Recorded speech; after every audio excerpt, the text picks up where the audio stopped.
and/or without the gum elastic bougie device. Make sure that the patient is receiving adequate ventilation and oxygenation, and that suctioning equipment is immediately available in case the patient vomits or has excessive secretions. First, ensure proper sterilization. Closely inspect the endotracheal tube for proper sterilization, visible damage, internal blockage, or loose particles, and test the balloon for leakage by inflating and deflating the cuff with a syringe. Connect the laryngoscope blade to the handle and check that the light bulb is securely attached and functional. Assess the patient's airway for ease of intubation using the lemon mnemonic. Do not hyperextend or hyperflex the neck during the procedure. Hold the laryngoscope in your left hand. Insert the laryngoscope blade into the right side of the patient's mouth, displacing the tongue upward and to the patient's left.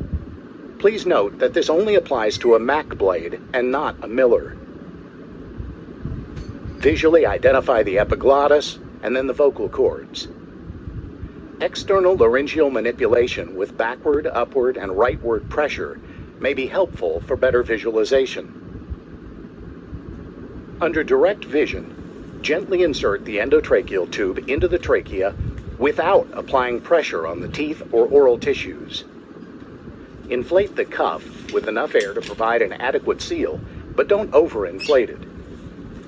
A variety of techniques can be utilized to confirm that the endotracheal tube has been correctly placed in the airway.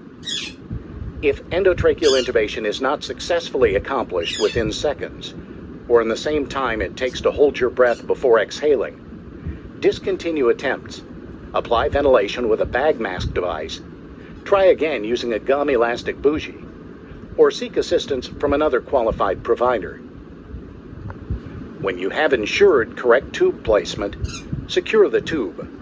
If the patient needs to be moved, tube placement needs to be reassessed. Finally, measure and monitor the patient's oxygen saturation levels to provide an immediate assessment of therapeutic interventions.